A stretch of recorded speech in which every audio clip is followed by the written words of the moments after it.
بسم اللہ الرحمن الرحیم۔ جنت کی حور کیسی ہوگی؟ السلام علیکم ناظرین، امید ہے آپ سب خیر و عافیت سے ہوں گے۔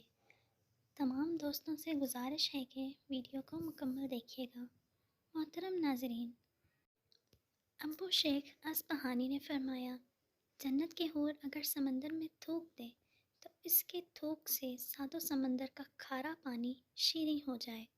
اور امام قرطبی رحمۃ اللہ علیہ کی کتاب میں حضرت ابن عباس رضی اللہ تعالیٰ عنہ کے حوالے سے ہے، جنت میں کعبہ نام کی ایک حور ہوگی، اگر وہ سمندر میں تھوک دے تو سمندر کا سارا پانی شیریں ہو جائے۔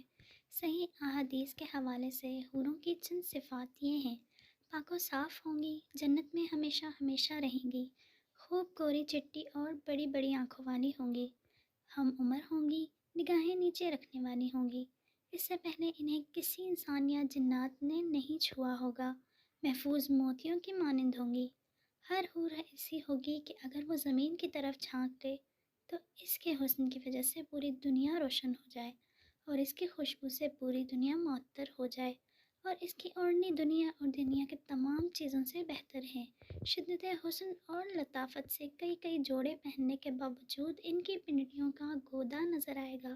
اور حور مزید کے بارے میں ہے کہ اس کے رخسار آئینے سے زیادہ صاف اور شفاف ہوں گے۔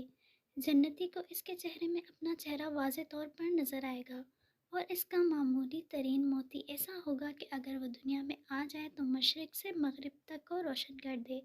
امید ہے آپ کو ویڈیو پسند آئی ہوگی۔ ایسی مزید ویڈیوز کے لیے چینل کو سبسکرائب کریں تاکہ اس طرح کی مزید ویڈیوز آپ تک بر وقت پہنچ سکیں۔ ملتے ہیں اگلی ویڈیو میں، تب تک کے لیے اللہ حافظ۔